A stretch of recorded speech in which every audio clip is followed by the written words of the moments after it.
Hello guys, welcome to my YouTube channel. My name is Harjeet Kaur. हम कर रहे हैं क्लास 10th की ज्योग्राफी की एनसीईआरटी, जिसमें आज हम शुरू करेंगे चैप्टर 3 जिसका नाम है वाटर रिसोर्स। तो स्टार्टिंग में पिंकी एंड चिंटू के बीच में बातचीत हो रही है। तो चिंटू पिंकी को बोल रहा है कि क्या आपने असम के फ्लड्स के बारे में सुना है, टीवी में रिपोर्ट्स देखी है, टीवी में देखा है असम में फ्लड्स आ चुके हैं, वहां पे कितना ज्यादा ये जो फ्लड्स आए हैं इन्होंने वहां पे कितना ज्यादा हैवॉक क्रिएट किया हुआ है, सब कुछ वहां पे इन्होंने तबाह कर दिया है, डिस्ट्रॉय कर दिया, हर चीज पानी में बह चुकी है। तो पिंकू बोलती है यस चिंटू, मैंने सुना है इसके बारे में, लेकिन ये बात कितनी स्ट्रेंज है कि वो पानी जो हमें जिंदगी देता है वो हमसे जिंदगी ले भी लेता है। हमें हर जगह पानी की जरूरत होती है, इवन के पीने के लिए पानी की जरूरत है, कुकिंग के लिए पानी की जरूरत है, कपड़े धोने के लिए, खाना बनाने के लिए, खुद को नहाने के लिए भी हमें पानी की जरूरत पड़ती है। लेकिन वही पानी जब बल्क में आ जाता है, कहीं फ्लड्स आ जाते हैं, तो वहां पे यही पानी हमारे लिए डिजास्टर्स हो जाता है। तो पिंकी के पापा ने उनको बताया था पिंकी को कि ये जो फैक्ट्रीज चलती है ना, फैक्ट्रीज में भी बहुत ज्यादा पानी की जरूरत होती है। इवन के जो बिजली पैदा करी जाती है कई जगहों पे फैक्ट्रीज को चलाने के लिए, वो बिजली भी पानी से ही पैदा करी जाती है। बहुत सारे हाइडल पावर प्लांट्स लगाए गए हैं बिजली पैदा करने के लिए। और फैक्ट्रीज में जो मशीन्स होती है उनको ठंडा करने के लिए भी पानी को यूज किया जाता है। उन मशीन्स के ऊपर ठंडा पानी डाल के उनको ठंडा किया जाता है।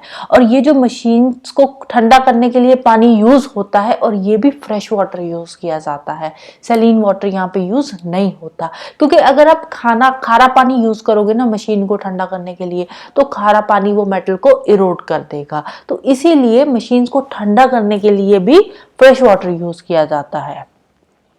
तो पिंकी कहती है कि अब मुझे समझ आई है कि अब जो एंशियंट टाइम से ही जो ह्यूमन है वो पानी के सोर्स के पास क्यों रहता था। अब आपने एंशियंट सिविलाइजेशंस भी पढ़ी है, तो सारी सिविलाइजेशंस है जो है वो मोस्टली किसी रिवर के आसपास ही बसी हुई थी, या फिर जो लोग रहते हैं वो किसी ना किसी वाटर के सोर्स के आसपास ही रहते हैं। जैसे कोई आसपास स्प्रिंग होगा, लेक होगी, पॉन्ड होगा, या फिर कोई ओएसिस होगा डेजर्ट में अगर लोग रह रहे हैं। तो ज्यादातर जो लोग रहते हैं वो पानी के सोर्स के आसपास ही रहते हैं। अर्थ का जो 3/4 पार्ट है वो पानी से कवर्ड है, मतलब कि अर्थ में 75% है वो पानी है, ठीक है। लेकिन इतना सारा पानी होने के बावजूद भी हमारे पास जो फ्रेश वाटर है ना वो बहुत ही स्मॉल प्रोपोर्शन में अवेलेबल है। अब ये फ्रेश वाटर कितना है ये हम पहले की वीडियोस में ऑलरेडी डिस्कस कर चुके हैं। ज्योग्राफी की ही अगर आपने पहले की एनसीईआरटीज देखी है तो उसमें हम ऑलरेडी ये चीज डिस्कस कर चुके हैं कि फ्रेश वाटर कितना है, ओशन का पानी कितना है। और ये जो फ्रेश वाटर अवेलेबल है ना, ये कौन सा फ्रेश वाटर है, ये आता है सरफेस रन ऑफ से या फिर ग्राउंड वाटर से। और ये जो फ्रेश वाटर है ये कंटिन्यूसली रिचार्ज होता रहता है हाइड्रोलॉजिकल साइकिल के थ्रू। हाइड्रोलॉजिकल साइकिल क्या होता है, वाटर साइकिल। वाटर साइकिल के थ्रू ये जो पानी है, हमारी जमीन के अंदर पानी है, ग्राउंड वाटर है, वो कंटिन्यूसली रिचार्ज होता रहता है। तो इट मीन्स कि जो पानी है वो रिन्यूएबल रिसोर्स है, ठीक है। पानी जो है वो रिन्यूएबल रिसोर्स है, वो फिर से रिन्यू हो जाता है हाइड्रोलॉजिकल साइकिल के थ्रू। जो पानी है वो फिर से रिन्यू हो जाता है।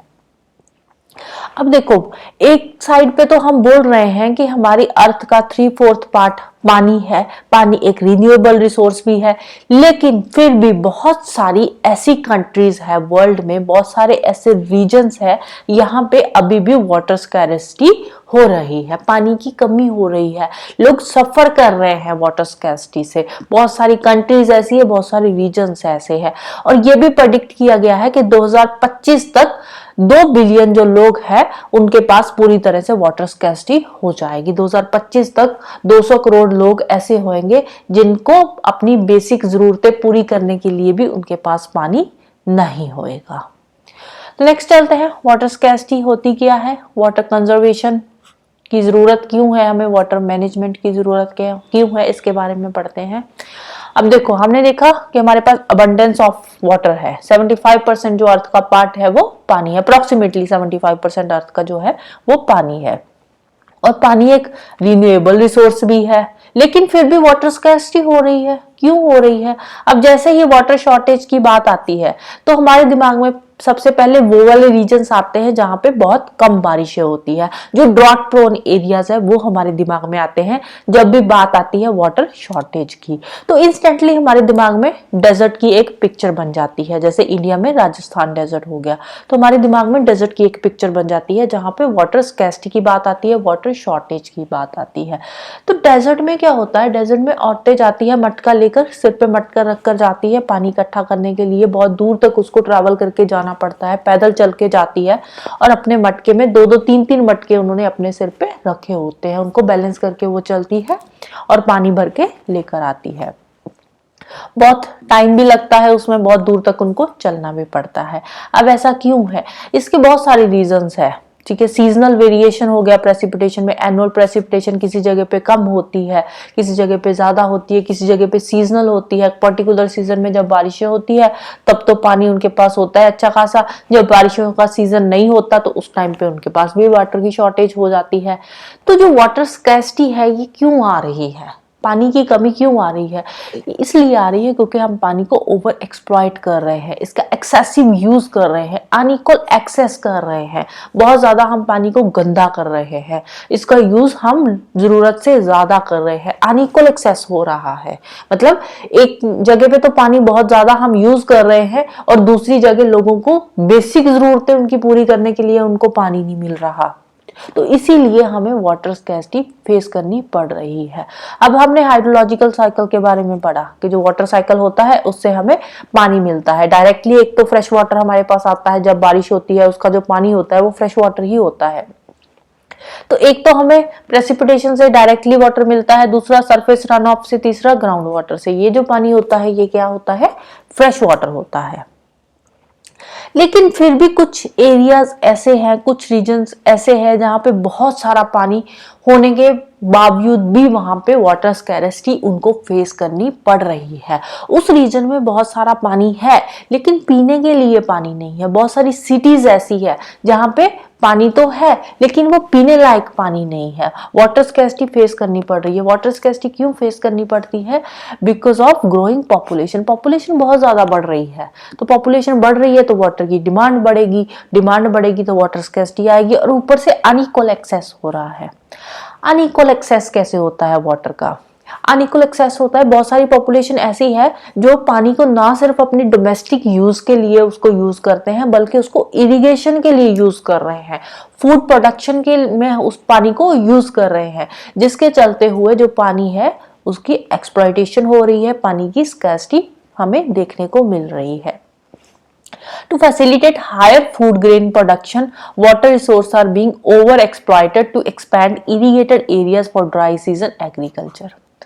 अब देखो फूड ग्रेन की प्रोडक्शन के लिए वाटर की ओवर एक्सप्लॉयटेशन हो रही है। अब देखो एक तो होता है जब बारिशें आती है उस टाइम पे तो चलो ठीक है पानी मिल रहा है खेतों को, लेकिन जब ड्राई सीजन होता है उस टाइम पे वो क्या करते हैं, इरिगेशन करते हैं, अपने खेतों में वेल्स लगाते हैं, ट्यूब वेल्स लगाते हैं, जो सबमर्सिबल पंप्स होते हैं वो लगाते हैं। उससे क्या ग्राउंड वाटर निकाल निकाल के अपने खेतों को देते हैं, जिसके चलते हुए जो पानी है वो खत्म हो रहा है, हमारा जो ग्राउंड वाटर है वो भी डिप्लीट हो रहा है कहीं ना कहीं इन सब चीजों के चलते हुए। अब आपने देखा होगा जितनी भी डेवलप्ड कंट्रीज है ना, ज्यादातर जो डेवलप्ड कंट्रीज है वो क्या करती है, जो वाटर इंटेंसिव क्रॉप्स होती है ना उनको वो इंपोर्ट करती है, लाइक राइस हो गया। अब राइस क्या है, राइस वाटर इंटेंसिव क्रॉप है, इसको बहुत ज्यादा पानी चाहिए, स्टैंडिंग वाटर चाहिए इसको ग्रो करने के लिए।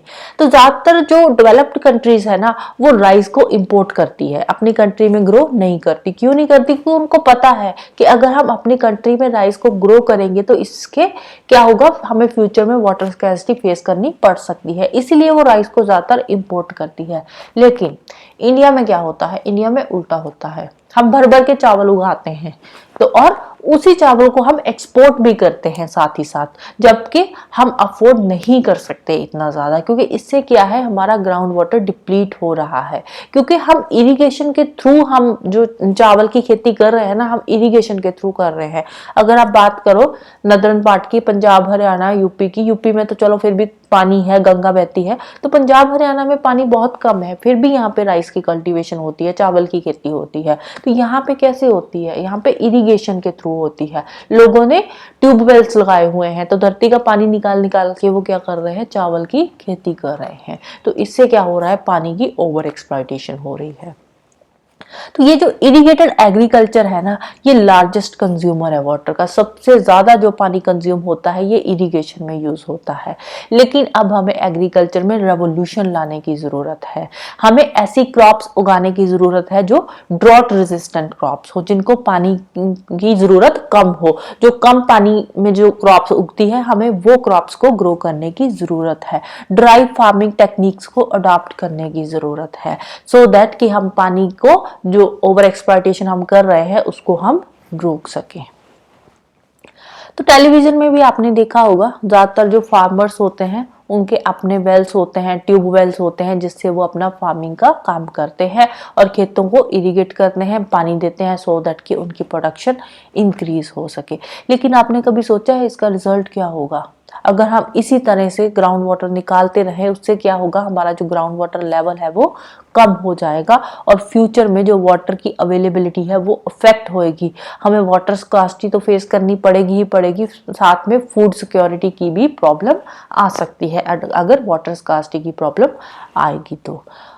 ऊपर यहाँ पे एक पिक्चर दे रखी है, तो इसमें देखो ये औरतें लाइन लगाकर मटका लेकर बैठी हुई है, खड़ी हुई है पानी भरने के लिए। मतलब अब एक जगह ऐसी भी है जहां पे लोगों के पास घर पे पीने के लिए पानी नहीं है, वो पानी पीने के लिए भी दूर जाते हैं, वहां से फिर लाइन में खड़े होते हैं, फिर वहां से पानी भरते हैं और लेकर आते हैं। ऊपर एक यहाँ कोलकाता की ये पिक्चर है। यहाँ पे क्या है, यहाँ पे फ्लड्स आ गए हैं, बहुत सारा पानी है आसपास, water water everywhere, not a drop to drink.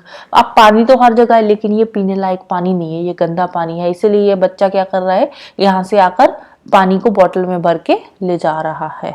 अब क्योंकि देखो पानी तो है बट पीने के लिए अवेलेबल नहीं है, तो पीने के लिए इनको ये पानी में चलकर भी पानी भरने के लिए आना पड़ता है, पीने वाला पानी लेने के लिए। पोस्ट इंडिपेंडेंट इंडिया की बात करें, जब हमें इंडिपेंडेंस मिली थी तो इंडिपेंडेंस के बाद नो डाउट हमने बहुत ज़्यादा इंडस्ट्रियलाइजेशन करी, अर्बनाइजेशन करी, उससे हमारे पास बहुत सारी अपॉर्चुनिटीज क्रिएट हुई, एम्प्लॉयमेंट हमारा बढ़ा, एमएनसीज आई इंडिया में, मल्टीनेशनल कॉरपोरेशंस बढ़ी। लेकिन उससे हुआ क्या, अब देखो इंडस्ट्रीज तो हमने लगा ली, इंडस्ट्रीज बढ़ गई, उससे एम्प्लॉयमेंट भी बढ़ा, लेकिन उसके साथ साथ हमारे जो फ्रेश वाटर के रिसोर्सेज है उन पे प्रेशर भी बढ़ गया। अब इंडस्ट्री लगाएंगे, उसमें ज़्यादा से ज़्यादा पानी चाहिए, उस पर पानी की रिक्वायरमेंट बहुत ज़्यादा होती है। इंडस्ट्री को चलाने के लिए पावर की ज़रूरत होती है, बिजली की ज़रूरत होती है, और वो जो बिजली होती है वो कहाँ से प्रोड्यूस करी जाती है, पानी से ही तो प्रोड्यूस करी जाती है ना। तो बड़े बड़े हाइड्रो इलेक्ट्रिक पावर प्लांट्स लगाए जाते हैं जहाँ से वो एनर्जी लेते हैं अपनी इंडस्ट्री को चलाने के लिए। तो इंडिया में जो टोटल बिजली की प्रोडक्शन होती है, इलेक्ट्रिसिटी प्रोड्यूस होती है, उसमें से जो 22% इलेक्ट्रिसिटी प्रोड्यूस होती है वो हाइड्रो इलेक्ट्रिक पावर से ही प्रोड्यूस करी जाती है, अप्रॉक्सीमेटली 22%। तो उसके लिए भी तो पानी चाहिए ना, हाइड्रो इलेक्ट्रिक पावर को जनरेट करने के लिए। अब हाइट से पानी को गिराया जाता है, उसकी जो पोटेंशियल एनर्जी होती है वो काइनेटिक एनर्जी में चेंज होती है, फिर नीचे टर्बाइंस लगी होती बड़ी बड़ी, तो वो पानी से घूमती है और फिर अल्टीमेटली इलेक्ट्रिसिटी जनरेट होती है। सिटीज की बात कर लो, अर्बन सेंटर्स जितने भी है वहां पे बहुत डेंस पॉपुलेशन रहती है, उनका अर्बन लाइफस्टाइल है, और उस लाइफस्टाइल के चलते हुए उनकी पानी की कंजम्पशन तो बढ़ी ही है, साथ में एनर्जी की रिक्वायरमेंट भी बढ़ी है। अगर आप आज से 40-50 साल पहले की बात करो तो उस टाइम पे हम इतना ज्यादा इलेक्ट्रिसिटी पे डिपेंडेंट नहीं थे। 30-35 साल पहले की भी बात करो ना, तो उस टाइम पे भी अब बिजली का क्या होता था, अब गांव तक जो लाइट थी वो तो पहुंच चुकी थी, लेकिन अब वो 24 आवर अवेलेबल नहीं होती थी। पूरे दिन में 4-5 घंटे लाइट आती थी, बाकी का दिन लोग ऐसे ही निकाल लेते थे बिना बिजली के, ऐसे हाथ वाले पंखे से वो गर्मियों में काम चला लेते थे। लेकिन आज की डेट में क्या है, आज की डेट में जो इलेक्ट्रिसिटी है वो 24 आवर अवेलेबल है। अगर बीच में आधा घंटे के लिए भी कट लगता है ना लाइट का, तो लोगों ने घर पे इन्वर्टर रखे हुए हैं, वो आधे घंटे के लिए भी उनके जो पंखे हैं वो बंद नहीं होते, पंखे तब भी चलते हैं। मतलब कि लोगों का कंफर्ट जोन इतना ज्यादा बढ़ चुका है कि अब हम जो गर्मी है उसको सहन नहीं कर सकते। लोग जो है वो बहुत ज़्यादा लग्जरी लाइफ जी रहे हैं। पहले के जो लोग थे वो इतनी ज़्यादा लग्जरी लाइफ नहीं जीते थे, उनका जो कंफर्ट लेवल था वो इतना ज़्यादा हाई नहीं था। वो जैसे भी था नेचर के साथ वैसे ही एडजस्ट कर लेते थे, जैसे भी गर्मी होती थी। लेकिन आज की डेट में अगर हम बात करें तो हर घर में एसी तो होता ही है, अगर ज़्यादा नहीं एक एसी तो होगा ही होगा। नहीं तो अगर आप शहरों की बात करो तो शहरों में तो हर एक रूम में एसी लगे होते हैं, हर का अपना अपना एसी होता है, जितने भी परिवार के मेंबर होते हैं। तो उससे क्या है, उससे इलेक्ट्रिसिटी कंजम्पशन बढ़ रही है। इलेक्ट्रिसिटी कंजम्पशन बढ़ रही है तो हमें ज़्यादा से ज़्यादा इलेक्ट्रिसिटी प्रोड्यूस करनी पड़ेगी, और उसमें हम कुछ इलेक्ट्रिसिटी हाइड्रो इलेक्ट्रिक पावर के थ्रू भी प्रोड्यूस करते हैं। अगर आप हाउसिंग सोसाइटीज देखो, सिटीज में कॉलोनीज देखो, तो वहां पे उन्होंने अपने ग्राउंड वाटर पंपिंग डिवाइसेस लगा रखे हैं, अपने पंप वगैरह वहां पे लगाए हुए हैं, सबमर्सिबल मोटर्स लगाई हुई है, जिससे के थ्रू वो अपनी जो वाटर की नीड्स है उसको पूरा कर रहे हैं, ग्राउंड वाटर को कहीं ना कहीं निकाल रहे हैं। तो उससे क्या होगा, उससे ग्राउंड वाटर डिप्लीट होगा। तो अब अल्टीमेटली कर क्या रहे हैं, हम वाटर रिसोर्सेज की ओवर एक्सप्लॉयटेशन कर रहे हैं, जिससे क्या है, जो वाटर का ग्राउंड लेवल है वो क्या होगा, वो कम हो जाएगा, डिप्लीट हो जाएगा।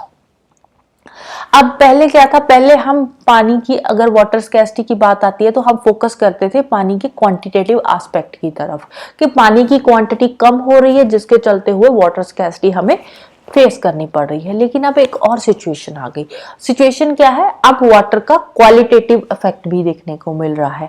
पानी तो है लेकिन वो पीने लायक ही नहीं है, बैड क्वालिटी है पानी की, जिसके चलते हुए वाटर स्कैर्सिटी फेस कर रहे हैं। आसपास बहुत सारा पानी है लेकिन फिर भी वाटर स्कैर्सिटी है। क्यों वाटर स्कैर्सिटी है? Due to the bad quality of water, क्योंकि पानी की हम क्वालिटी को खराब कर रहे हैं। पानी की क्वालिटी खराब कैसे हो रही है, हम पानी को पोल्यूट कर रहे हैं। पोल्यूट कैसे कर रहे हैं, डोमेस्टिक वेस्ट हम पानी में फेंक रहे हैं, इंडस्ट्रियल वेस्ट पानी में जाता है, एग्रीकल्चर के बहुत सारे केमिकल्स, पेस्टिसाइड्स, फर्टिलाइजर्स, ये भी पानी को खराब कर रहे हैं। अब इनका जब असर जो है फर्टिलाइजर्स का, पेस्टिसाइड्स का, या इंडस्ट्रियल वेस्ट पानी में फेंकेंगे, उससे क्या है, जो पानी है वो पीने लायक रहता ही नहीं है। पानी तो पीने लायक क्या ही रहना है, इसके साथ साथ जो छोटी मोटी रिवर्स है या पॉन्ड्स है, तो उनमें क्या होता है, उनमें जो फिशेस वगैरह है ना, तो वो भी टॉक्सिक हो चुकी है। जब हम फिशेस को भी कंज्यूम करते हैं ना, जहाँ पे गंदे पानी वाली फिशेस को, तो उससे क्या है, उससे भी बीमारियां बढ़ती है। क्योंकि अब पानी गंदा होता है तो उसमें जो फिशेस सर्वाइव कर रही है, तो फिशेस के अंदर भी तो वो टॉक्सिक मटेरियल जाएगा ना। अब हम कोई भी पॉन्ड है, सपोज कोई पॉन्ड है यहाँ पे, तो पॉन्ड में हम बहुत सारा पेस्टिसाइड्स, इंसेक्टिसाइड्स डाल रहे हैं, इसमें इंडस्ट्रियल वेस्ट जा रहा है, डोमेस्टिक वेस्ट जा रहा है। तो इस पॉन्ड के अंदर जो फिशेस सर्वाइव करेगी, ज्यादातर फिशेस तो मर जाएगी। जो फिशेस सर्वाइव करेंगी, जिन्होंने अपने आप को अडेप्ट कर लिया उस तरह के इन्वायरमेंट के अकॉर्डिंग, तो उन फिशेस के अंदर ये सारी चीजें भी चली जाएगी, pesticides, fertilizers, industrial waste, domestic waste. तो जिसके चलते हुए उन फिशेस को अगर हम खाएंगे तो हम भी बीमार पड़ सकते हैं। तो इसके लिए अब गवर्नमेंट ने कुछ इनिशिएटिव्स लिए हैं। गवर्नमेंट ने एक स्कीम चलाई है, जल जीवन मिशन, स्पेशली रूरल एरियाज में ये जो स्कीम है चलाई गई है, जल जीवन मिशन। और इसका मेन एम क्या है, इसका मेन एम है कि हर एक रूरल हाउस होल्ड को पोर्टेबल पाइप्ड वाटर मिलेगा। अब कितना पानी मिलेगा, 55 litre per capita per day जो वाटर है वो उसको दिया जाएगा। हर एक पर्सन को 55 लीटर एक दिन का पानी रेगुलरली दिया जाएगा। किसके थ्रू दिया जाएगा, टैप्स के थ्रू दिया जाएगा। टैप वाटर की फैसिलिटी घर तक पहुंचाई जाएगी, पाइप के थ्रू पीने वाला पानी, फ्रेश वाटर जो है वो घर तक पहुंचाया जाएगा। रिवर्स की बात करें, इंडिया की छोटी छोटी रिवर्स वो तो टॉक्सिक स्ट्रीम्स में बदल ही चुकी है। उसके साथ साथ जो बड़ी बड़ी रिवर्स है ना, लाइक गंगा हो गया, यमुना हो गई, ये रिवर्स भी अब पहले की तरह इतनी ज्यादा प्योर नहीं रही है। क्यों नहीं रही है, क्यों इतनी ज्यादा ये रिवर्स पोल्यूट हो रही है, इसके बहुत सारे रीजंस है। जैसे कि पॉपुलेशन ग्रोथ हो रही है, अब लोगों की जो आबादी है वो बढ़ रही है, तो उससे क्या है, रिवर्स पे प्रेशर भी बढ़ रहा है। जितनी ज्यादा पॉपुलेशन बढ़ रही है उतना ज्यादा वो रिवर्स को गंदा कर रहे हैं। जैसे कि रिवर्स के पास जाते हैं, वहां पे नहाते हैं, कपड़े धोते हैं, तो वो जो गंदगी होती है वो कहाँ जाती है, वो रिवर के पानी में ही जाती है।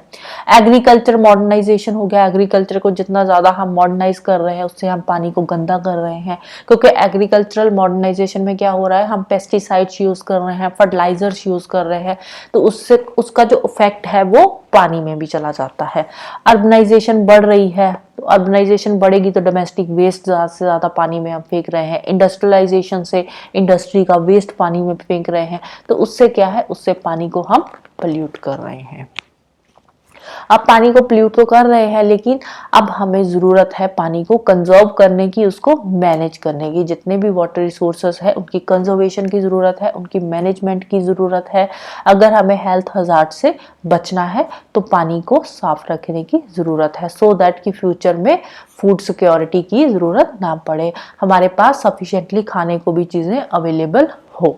तो इसके लिए हमें क्या करना होगा, हमें बहुत सारी ऐसी प्रोडक्टिव एक्टिविटीज करनी होगी जिससे हम अपने पानी को साफ रख सके। हमें अपने नेचुरल इकोसिस्टम की डिग्रेडेशन को रोकना होगा, पानी की ओवर एक्सप्लॉयटेशन को रोकना होगा, मिसमैनेजमेंट को रोकना होगा, क्योंकि अगर हम इसी तरह से पानी की ओवर एक्सप्लॉयटेशन करते रहे, वाटर रिसोर्सेज की मिसमैनेजमेंट करते रहे, तो उससे हमें फ्यूचर में इकोलॉजिकल क्राइसिस देखने को मिल सकते हैं। उससे क्या होगा, फ्यूचर में इकोलॉजिकल क्राइसिस आ जाएंगे। तो इसीलिए हमें वाटर रिसोर्सेज को कंजर्व करने की जरूरत है, उनको प्रॉपर मैनेज करने की जरूरत है, right. So this is all about today. Next हम शुरू करेंगे multipurpose river projects and integrated water resource management से। तो जाने से पहले वीडियो को लाइक कर देना, शेयर कर देना और चैनल को सब्सक्राइब कर लेना। Thank you, bye bye, have a nice day.